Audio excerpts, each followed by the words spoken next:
नमस्कार, मैं हूं पवन त्यागी।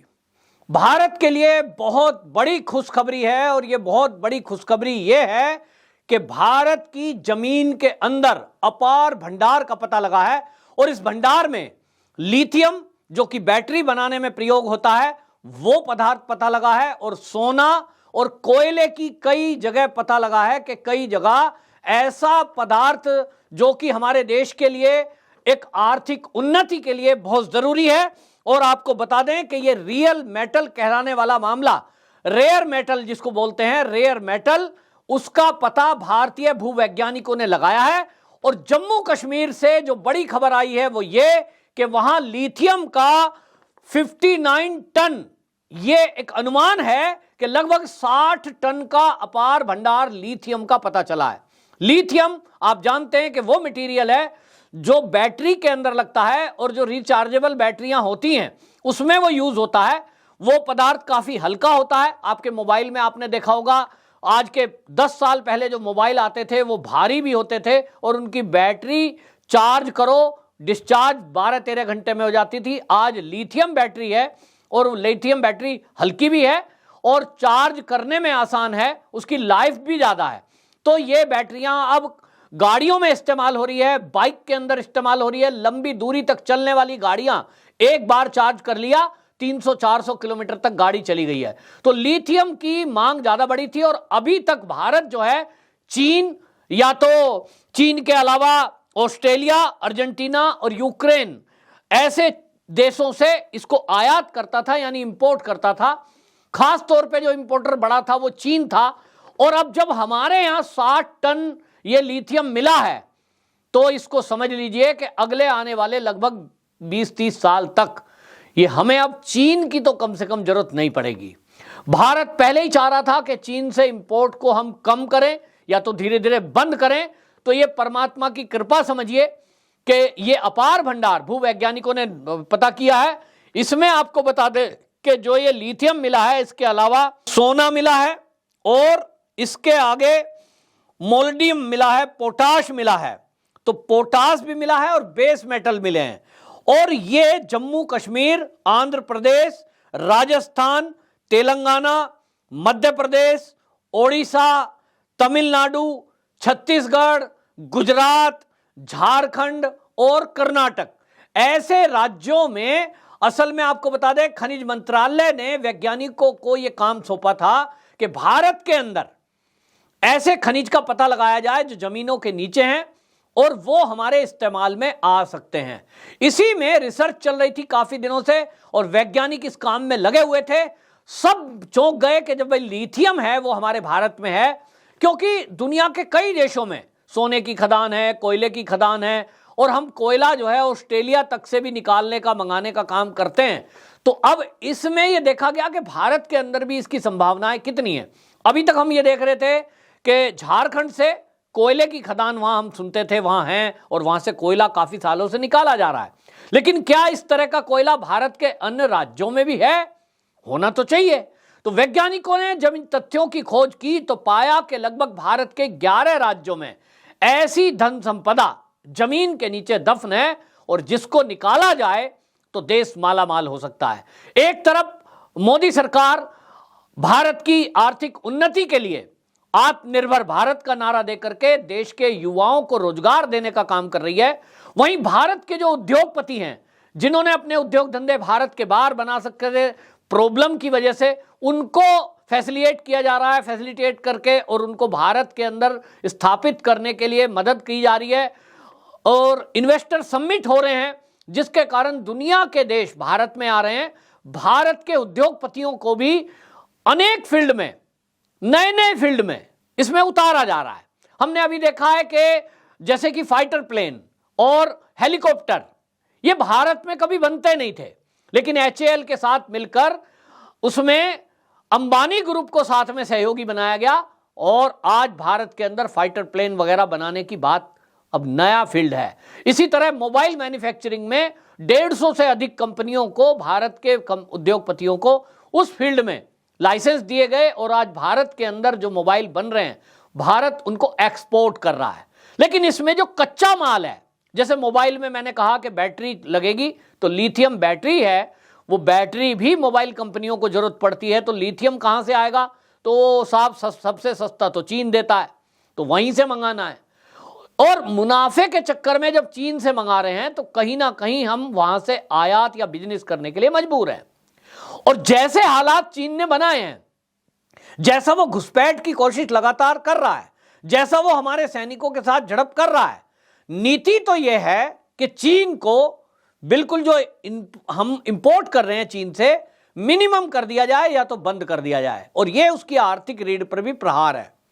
तो यह वैज्ञानिकों की एक बहुत मेहनत का परिणाम निकला है कि 11 राज्यों में ऐसे जो जिसको रेयर मेटल कहते हैं, वो रेयर मेटल का पता लगा है। और अब इस मेटल से अब आप समझिए कि भारत की उन्नति होगी। और यहां आपको बता दें कि जिस तरह की चीजें जमीन के नीचे मिली हैं, उसके बाद यह भी एक नया प्रयोग किया जा रहा है कि भारत जो है डीजल और पेट्रोल, इस पर निर्भरता कम कर रहा है। क्योंकि आप देखिए कि जो भी तेलों की कीमत को लेकर देश के अंदर आप देख रहे हैं कि विपक्ष हमेशा इस मुद्दे को उठाता है, और आपको और हमको भी इसका इफेक्ट पड़ता है। पेट्रोल का दाम यदि बढ़ता है तो मैं जो गाड़ी बाइक इस्तेमाल करता हूं उसका प्रयोग का उसका इफेक्ट आएगा बजट पर। डीजल का अगर रेट बढ़ता है तो माल ढुलाई के लिए जो ट्रक लगे हुए हैं उनके माल भाड़े पे फर्क पड़ता है। और इसलिए मोदी सरकार की योजना यह है कि ये जो डीजल पेट्रोल है इस पर निर्भरता कम कर दी जाए, क्योंकि ये ज्यादातर जो मात्रा में हमें विदेशों से मंगाना पड़ता है, और खास तौर से अरब कंट्रियों से, जहां एक तरफ बैटरी में बड़ी संख्या में व्हीकलों को कन्वर्ट किया जा रहा है। आज कई सरकार तो इसको लेकर के, और केंद्र सरकार स्पेशली, जो इलेक्ट्रिक व्हीकल खरीद रहे हैं लोग, उनको सब्सिडी दी जा रही है, इसीलिए कि जल्दी से जल्दी मोदी सरकार ये चाहती है कि ज्यादा से ज्यादा हमारे देश के वाहन वो इलेक्ट्रिक वाहन हो जाएं, ताकि तेल पर निर्भरता हमारी बहुत कम हो जाए। और जिस दिन हम युद्ध छेड़ें, हम अपनी जमीन वापस लेने का जिस दिन अभियान छेड़ें, किसी देश का मुंह हमें ना देखना पड़े, किसी की धमकी में हम ना आए। हम तो देख रहे हैं, थोड़ा सा तेल का रेट बढ़ा, मोदी का विरोध शुरू हो गया। तो भारत की जनता को भी मोदी जानते हैं, और इसलिए इस नीति पर काम किया जा रहा है। तो इसमें ये एक सोने पे सुहागा हुआ है, और मैं ये कह रहा हूं कि ये परमात्मा की इच्छा से काम हुआ है। मैं पहले से हमेशा बोलता आया हूं कि मोदी जी जो है एक साधारण इंसान नहीं है।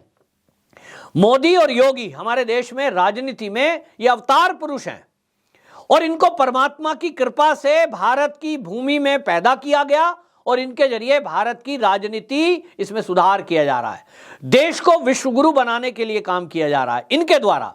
हिंदू राष्ट्र बनाने के लिए इन्हीं के द्वारा अभियान परमात्मा ने छेड़ा हुआ है, और इसलिए उसकी इच्छा से काम हो रहा है। तो ये भूवैज्ञानिकों ने जो भंडार खोजा है, आप समझिए, इसके बाद हमें चीन से कोई लिथियम आयात करने की आवश्यकता नहीं पड़ेगी। जो जरूरत पड़ेगी उसको हम यूक्रेन से लेंगे, उसको हम जो है चिली से ले लेंगे, अर्जेंटीना से ले लेंगे, या तो ऑस्ट्रेलिया से ले लेंगे। और वैसे तो इतना बड़ा भंडार है कि 60 टन जो मिला है वो अपने आप में काफी है। फिर भी ये एक बड़ी बात है। और जिस तरह से बाकी चीजें मिली हैं, इसके अलावा मैं आपको बता दूं कि एक बहुत अच्छी खबर वैज्ञानिकों की तरफ से यह भी आई है कि जिस तरह से लिथियम की बैटरी बनती है, इसी तरह से सोडियम की बैटरी भी बनाई जा सकती है। उस पर रिसर्च वैज्ञानिकों की लगभग पूरी होने को है, और उनका कहना है कि जो नमक है, नमक का जो रासायनिक नाम है उसको हम कहते हैं सोडियम क्लोराइड, NaCl। ये सोडियम क्लोराइड से अगर क्लोरीन अलग कर दिया जाए, सोडियम क्लोरीन से, ये सोडियम क्लोराइड से क्लोरीन को अगर कर देंगे तो यहां सोडियम बचेगा। और नमक भरपूर मात्रा में हमारे पास है, क्योंकि समुद्र के किनारे पानी को सुखाकर नमक बनाकर और सरलता से हम नमक बनाते हैं। इसमें से सोडियम अगर बन गया तो सोडियम की बैटरी सस्ती, और उसकी लाइफ इस लिथियम की बैटरी से भी ज्यादा अच्छी है।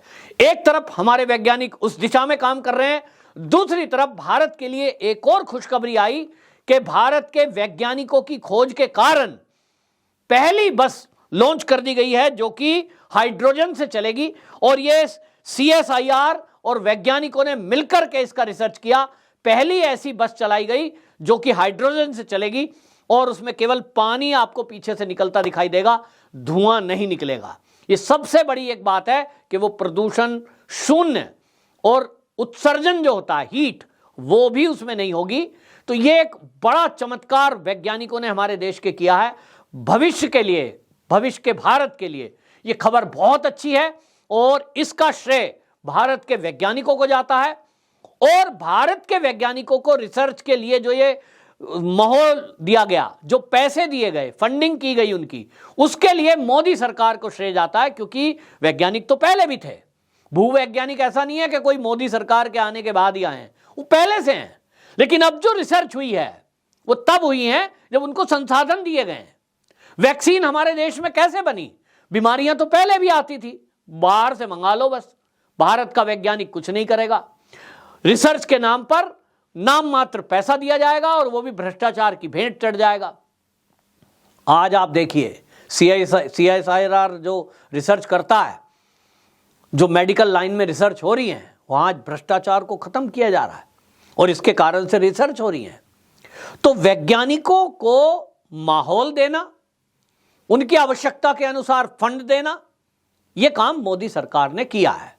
और इसी की वजह से आज हम खुद का फाइटर प्लेन बना रहे हैं, खुद के हेलीकॉप्टर बना रहे हैं, खुद की पनडुब्बी बना रहे हैं, खुद के हम शिप बना रहे हैं, वॉरशिप बना रहे हैं, और खुद हम अब अपना प्रोडक्ट दुनिया में ले जा रहे हैं।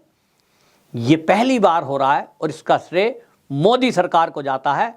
देश की तरक्की में इस सरकार ने जहां एक तरफ भारत को विश्व पटल पर नंबर 1 पर पहुंचाने के लिए पूरी कोशिशें की हैं, वहां मोदी सरकार भारत को अंदरूनी रूप से मजबूत करने के लिए भारत के वैज्ञानिक और भारत के युवाओं को पूरा एक सहयोग कर रही है, जिसके कारण वो अपने मन मस्तिष्क से जिस तरह का काम कर रहे हैं, निश्चित जानिए कि ये भारत विश्व गुरु बनने में ज्यादा दिन नहीं लगाएगा।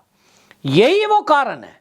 पहले की सरकारों में जिस तरह का भ्रष्टाचार होता था, आपने देखा कि वैज्ञानिकों पर आरोप लगाकर फर्जी केस में फंसाकर उनको साजिश करके जेल में डाल दिया गया। ये मोदी सरकार है कि ऐसे वैज्ञानिकों को जेल से छुड़ाना, फिर उनको सम्मानित करना। और इतना ही नहीं, सेना को कितना बड़ा सम्मान मोदी सरकार ने दिया है। द्वीप तो पहले से भी हैं, किसी के दिमाग में आया ही नहीं। परमवीर चक्र विजेताओं के नाम पे हो जाएगा, किसी ने सोचा था? नेता अपने नाम पे तो रखते थे। मोदी की जगह अगर कांग्रेस सरकार होती तो एक द्वीप का नाम होता प्रियंका वाड्रा, एक द्वीप का नाम होता रॉबर्ट वाड्रा, एक द्वीप का नाम होता सोनिया गांधी, एक द्वीप का नाम राहुल गांधी, और 2 द्वीप होते वो प्रियंका के दोनों बच्चों के नाम पे। ये ऐसे होते, कोई मल्लिकार्जुन खड़गे के नाम पे होता, कोई जो अधीर रंजन चौधरी के नाम पे होता। ये कांग्रेसी तो अपने नाम पे करते थे। लेकिन मोदी जी की सोच देखिए कि वो देश के सैनिकों का सम्मान करना चाहते हैं और इसलिए उन्होंने परमवीर चक्र विजेताओं के नाम पे वो द्वीप किए। हमारे देश की आजादी में किनका सहयोग है? क्रांतिकारियों का। और सुभाष चंद्र बोस की इस क्रांतिकारी सोच और उनके त्याग को कौन भुला सकता है? सम्मान मोदी जी ने दिया।